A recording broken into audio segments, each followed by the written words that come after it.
सांगली जिल्ह्यातलं एक लहानसं गाव, खारवाडी. दिवसा अगदी साधंसुधं, पण रात्री या गावात कुणीही घराबाहेर पडत नसे. कारण एकच होतं, माणकाप्या. गावाच्या सीमेपलीकडं उसाच्या शेतात लोक अचानक गायब व्हायचे. सकाळी फक्त एवढंच सापडायचं की जमीन रक्ताने माखलेली असायची आणि शरीराचे तुकडे असायचे.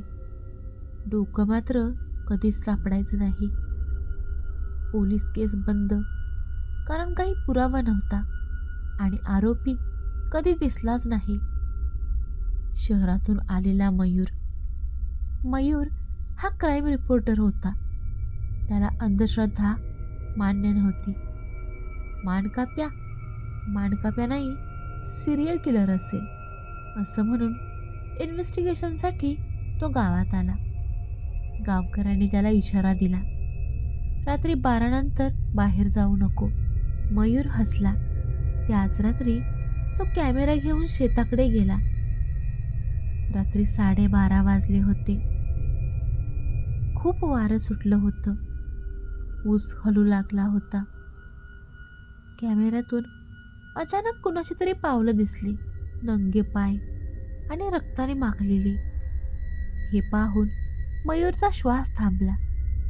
आवाज आला, तूही आला आहेस का? आवाज माणसाचा नव्हता, काहीतरी विचित्रच होता, अमानवीय. तो जखमीतील वेदनेतून आलेला ओरडा होता. आणि त्याचबरोबर मयूरला झालं पहिलं दर्शन. समोरून एक आकृती बाहेर आली, डोकं खाली, हातात मोठा कोयता आणि मान कापलेली. मान नसतानाही ती आकृती चालत होती. मयूर मागे सरकला. समोर जे पाहतोय ते सत्य आहे की स्वप्न हेच त्याला कळत नव्हतं. त्या आकृतीने कोयता उगारला. माझी मान कुठे आहे असे अमानवीय आवाजात ती आकृती गरजली. मयूर तिथून सुसाट धावत सुटला. मागून आवाज येत होता, थांब, माझी मान दे. पण मयूर कसला थांबतोय? तो थेट गावात पोहोचला आणि पाटलाच्या दारात जाऊन पडला. दुसऱ्या दिवशी सकाळी मयूरला बेशुद्ध बघून सगळे गावकरी जमले. म्हातारा पाटीलही बाहेर आला. मयूर शुद्धीवर येताच पाटील बोलू लागला, 50 वर्षांपूर्वी या गावानं एका निरपराध माणसाला चोरीच्या संशयावरून मारून टाकलं आणि त्याची मान कापून उसात पुरली. आणि देह? मयूरनं विचारलं. त्याचा देह जाळून टाकला. म्हातारा पुढे म्हणाला. मरताना तो ओरडला, जो जो या जमिनीवर पाय ठेवेल त्याची मान माझ्या बदल्यात घेईन.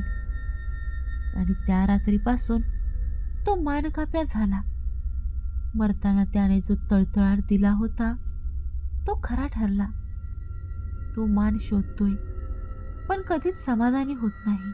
हे सगळं ऐकून मयूरच्या डोक्यात एकच चक्र फिरू लागलं की जर त्याची मान सापडली तर हे सगळं संपेल.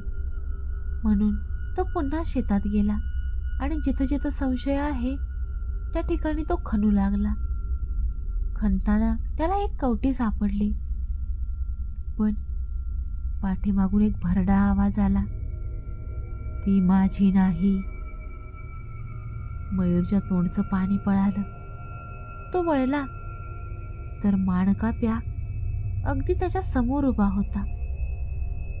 यावेळी त्याचा चेहरा दिसत होता.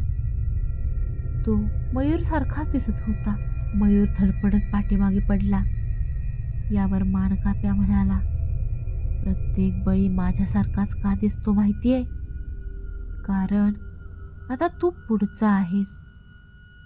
कोयता जोरदार वर गेला आणि मयूरच्या तोंडून जोरदार किंकाळी बाहेर पडली आणि सगळं काही तिथे शांत झालं. दुसऱ्या दिवशी सकाळी शेतात एक मृतदेह सापडला.